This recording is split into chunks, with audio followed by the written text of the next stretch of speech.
Chapter 13. On the final morning of the festival, Kunta was awakened by the sound of screams.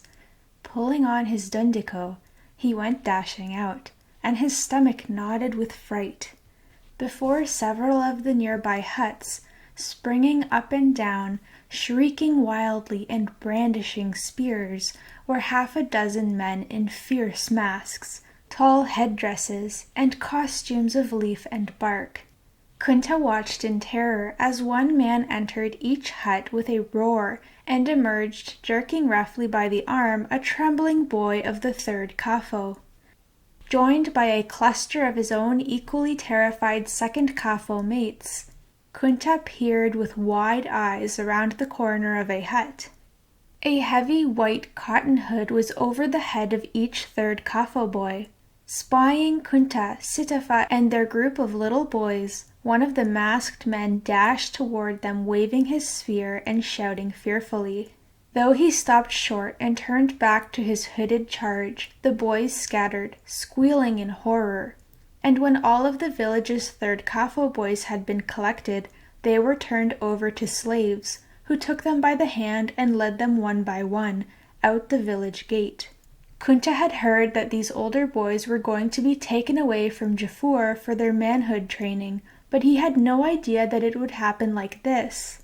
The departure of the third kafo boys, along with the men who would conduct their manhood training, cast a shadow of sadness upon the entire village. In the days that followed, Kunta and his mates could talk of nothing but the terrifying things they had seen, and of the even more terrifying things they had overheard about the mysterious manhood training.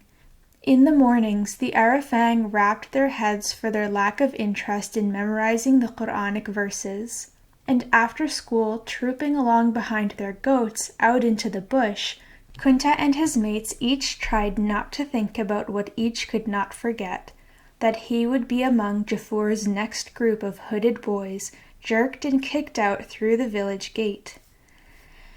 They all had heard that a full 12 moons would pass before those third kafo boys would return to the village.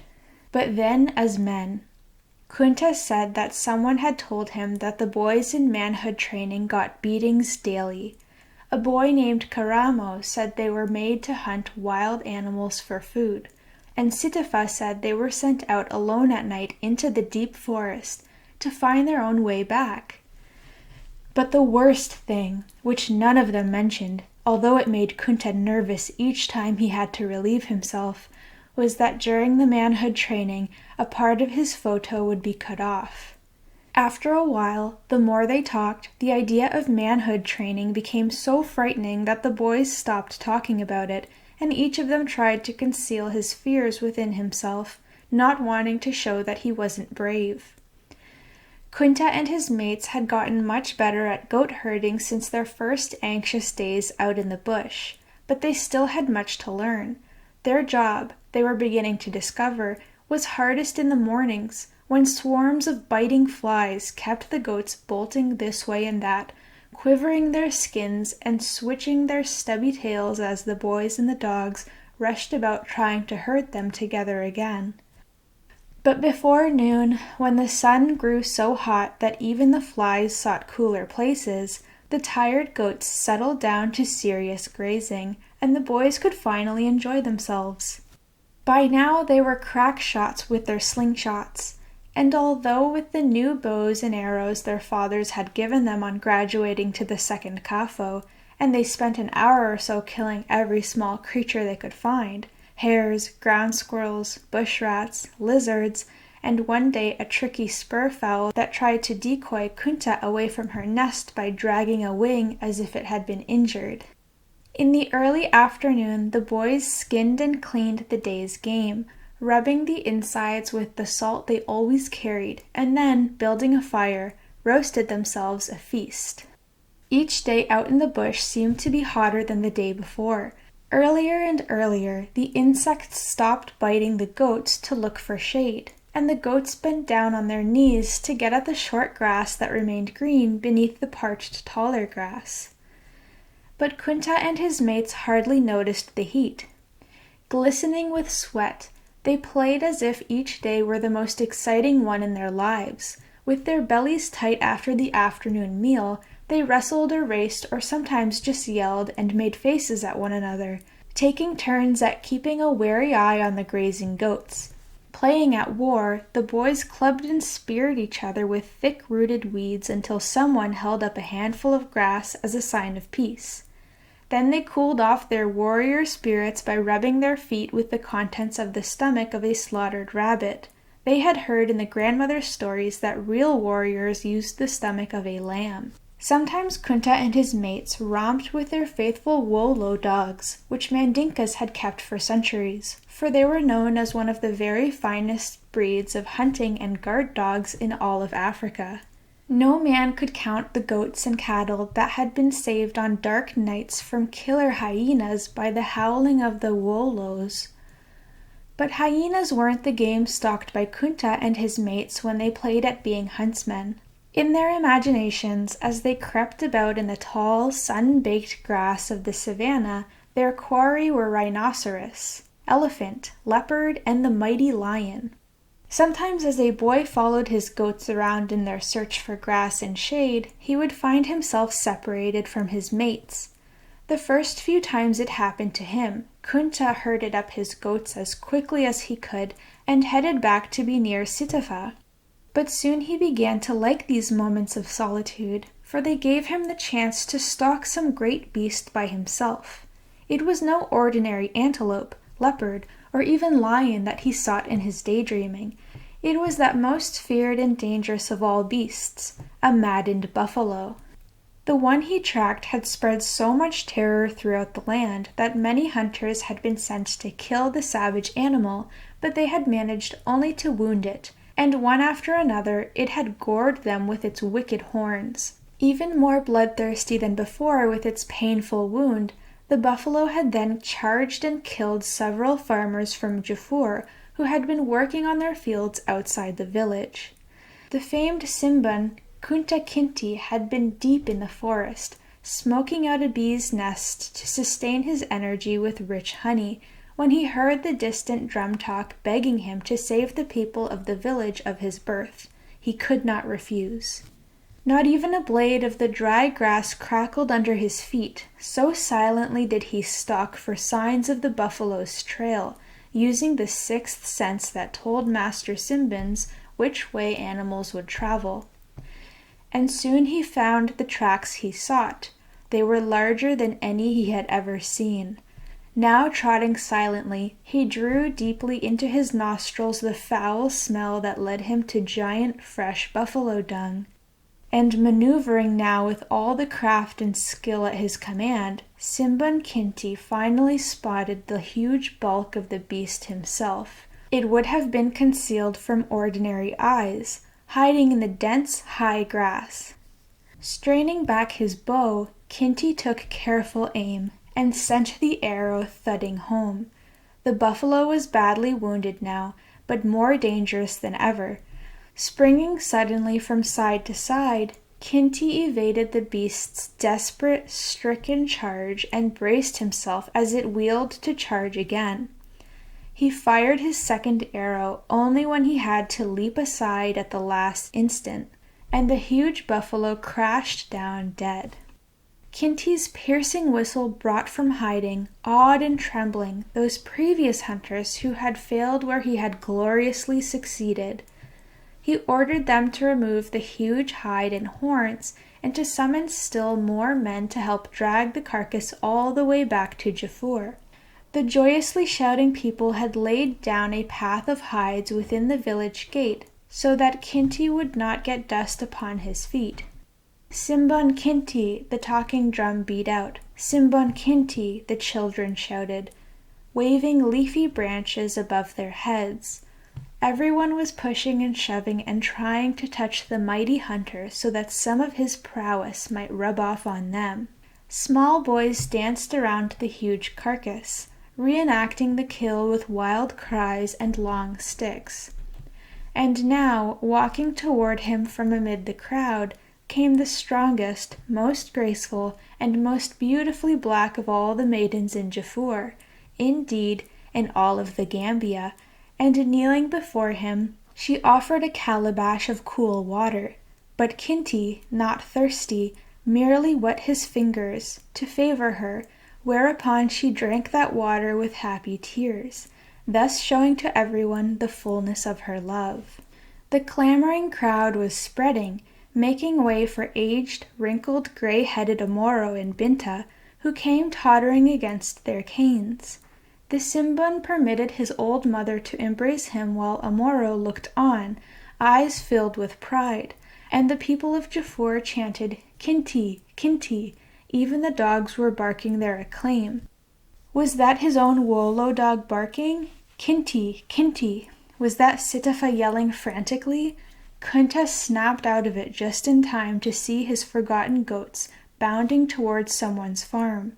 Sitafa and his other mates and their dogs helped to herd them up again before any damage was done, but Kunta was so ashamed that a whole moon went by before he drifted off into any more such daydreams.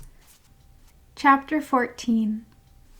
As hot as the sun already was, the 5 long moons of the dry A season had only begun. The heat devils shimmered, making objects larger in the distance, and the people sweated in their huts almost as much as they did in the fields. Before Kunta left home each morning for his goat herding, Binta saw that he protected his feet well with red palm oil, but each afternoon when he returned to the village from the open bush, his lips were parched and the soles of his feet were dry and cracked by the baking earth beneath them. Some of the boys came home with bleeding feet, but out they would go again each morning, uncomplaining, like their fathers, into the fierce heat of the dry grazing land, which was even worse than in the village.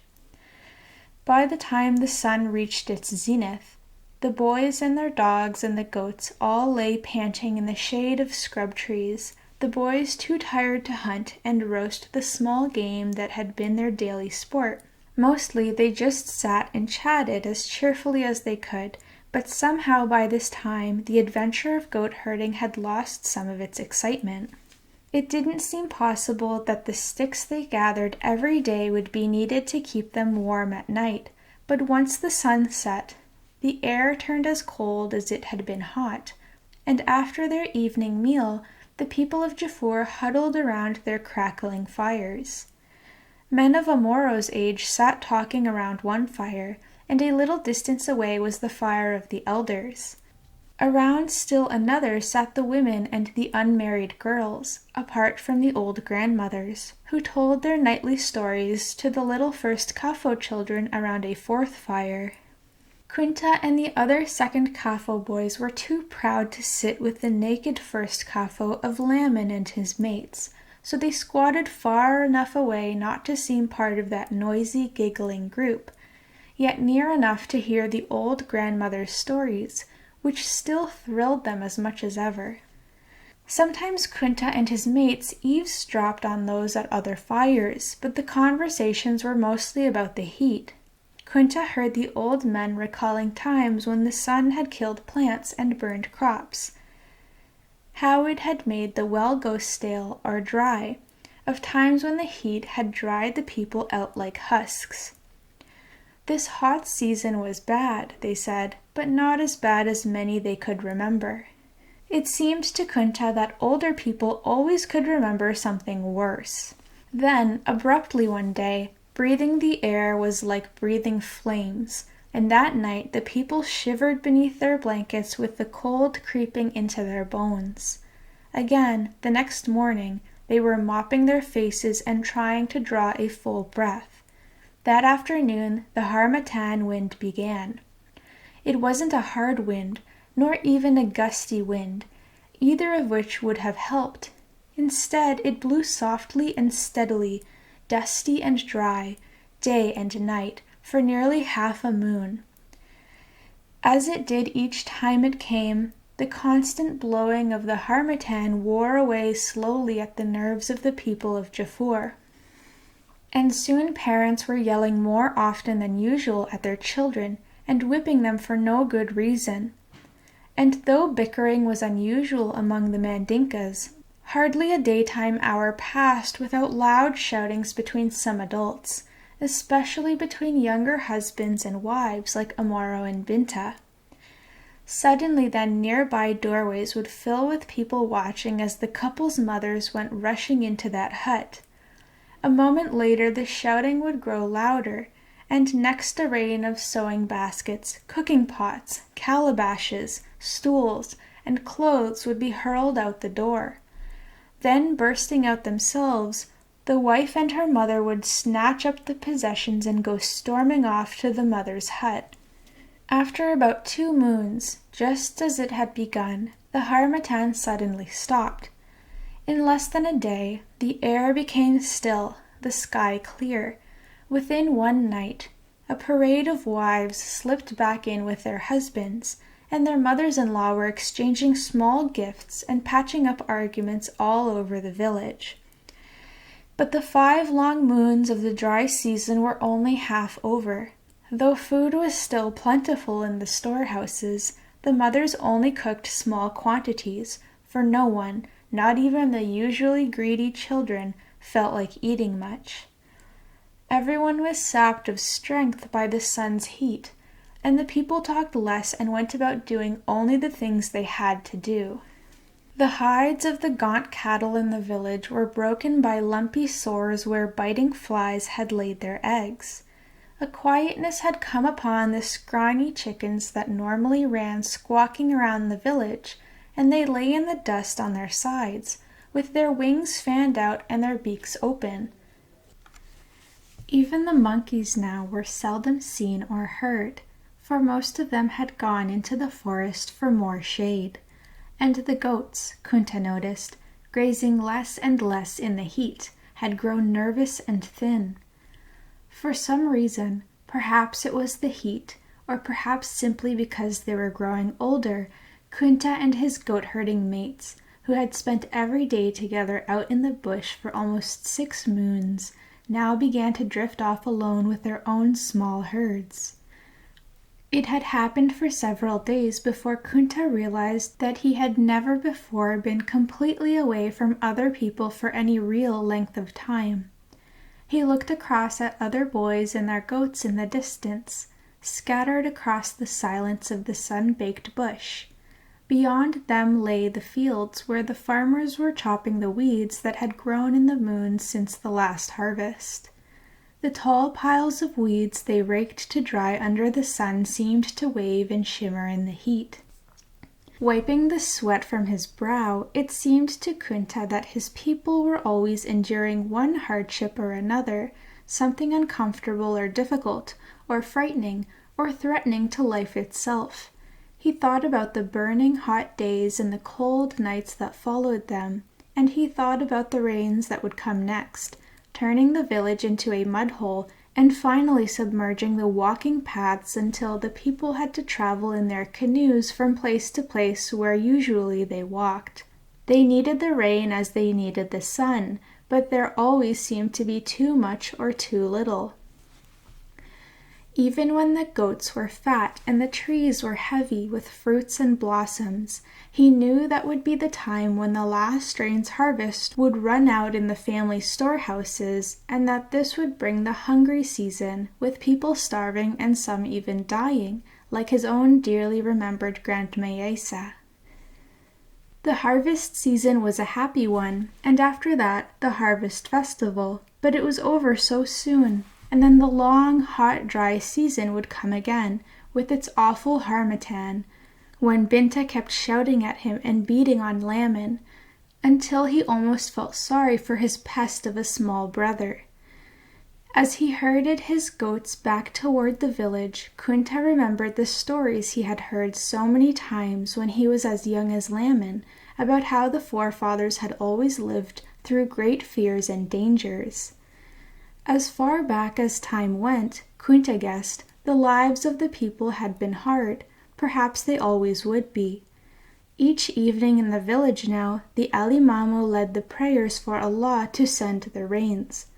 And then one day, excitement filled Jafur when some gentle winds stirred up the dust, for those winds meant that the rains were soon to come. and the next morning the people of the village gathered out in the fields, where the farmers set afire the tall piles of weeds they had raked up, and thick smoke coiled up over the fields. The heat was nearly unbearable, but the sweating people danced and cheered, and the first kafo children went racing and whooping about, each trying to catch good luck pieces of drifting, feathery flakes of ashes. The next day's light winds began to sift the loose ashes over the fields, enriching the soil to grow yet another crop. The farmers now began chopping busily with their hoes, preparing the long rows to receive the seeds, in this seventh planting time through which Kunta had lived in the endless cycle of the seasons.